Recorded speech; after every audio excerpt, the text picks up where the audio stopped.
রাজীব, তোর মনে আছে কিনা জানি না, এই পুকুরে আমি তুই একসাথে গোসল করতাম, একসাথে মাছ ধরতাম।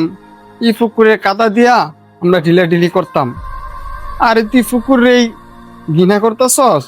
তোদের সাথে কথা বললে আমার মুডটাই নষ্ট হইলো। শহরের মানুষ এসব আজে বাজে জিনিস নিয়ে ভাবে না। আমি কি খুব বদলে গেছি? ওরা তো আমার খুব কাছের মানুষ, ওরা তো আমার বাল্যকালের বন্ধু। আজকে আমার কথায় কাউসারের চোখে আমি পানি দেখলাম।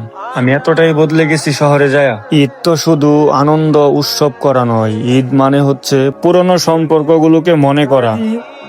কাউসার বন্ধু, আমার কথায় কিছু মনে করিস না। আমার কথায় যদি কষ্ট পায় থাকস বন্ধু, আমারে মাফ করে দিস। আমি তো এমন ছিলাম না রে, শহরের মানুষের সাথে চলতে চলতে নিজেরে খুব অহংকারী বানায় লাইছিলাম। আমাদের সে আগের রাজীব হয়ে তুই আমাদের মাঝে ফিরে এসেছ, তাতে আমি খুশি। আমরা সবসময় চাই সে আগের রাজীব হয়ে আমাদের মাঝে তুই থাক। বন্ধু, তোর কি ছোটবেলার কথা মনে আছে? আমরা কত একসাথে আড্ডা দিতাম, কত খেলাধুলা করতাম। তো আমরা পুরোনো জায়গায় যায় আড্ডা দিই গা, কেন আড্ডাটা জমতাছে না। চল বন্ধু।